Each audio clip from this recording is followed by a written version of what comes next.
আমি এক নজরে আবারও বলে দিচ্ছি।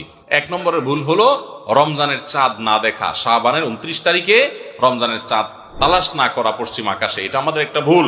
2 নম্বর হলো আমাদের রমজানের প্রস্তুতির অংশ হিসেবে শুধু খাবার টাবার কিনে ভরায় ফেলা, এবাদতের রুটিন নাই, খাবার নিয়ন্ত্রণ করার ব্যবস্থা নেই, বরং অতিরিক্ত খাবারের ব্যবস্থা করা, এটা আমাদের একটা ভুল। 3 নম্বর হলো আমাদের ছোট ছেলে মেয়েরা যদি রোজা রাখতে চায় তাদেরকে রাখতে না দেওয়া, মায়া করে তাদেরকে রোজা থেকে বিরত রাখা, এটা আমাদের একটা ভুল। 4 নম্বর হলো মুখে নাওয়াইতা নাসুমা গাদান এই জাতীয় দোয়া করাটাকে জরুরি মনে করা, এটা একটা ভুল। 5 নম্বর আমাদের ভুল হলো রমজানের যে আমাদের অনেকে পেটের রোজা রাখি, চোখে মুখে কানে অন্যান্য অঙ্গ প্রত্যঙ্গ দিয়ে নানা গুনাহ করি ফেসবুকে ইত্যাদিতে, এর মাধ্যমে আমাদের রোজা অর্থবহ হয় না, এটা আরেকটা ভুল।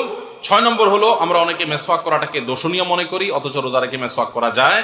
7 নম্বরে ভুল হলো আমরা অনেকে সাহারি খেতে খেতে একেবারে আজান পর্যন্ত ঠেকাই দেই, অথচ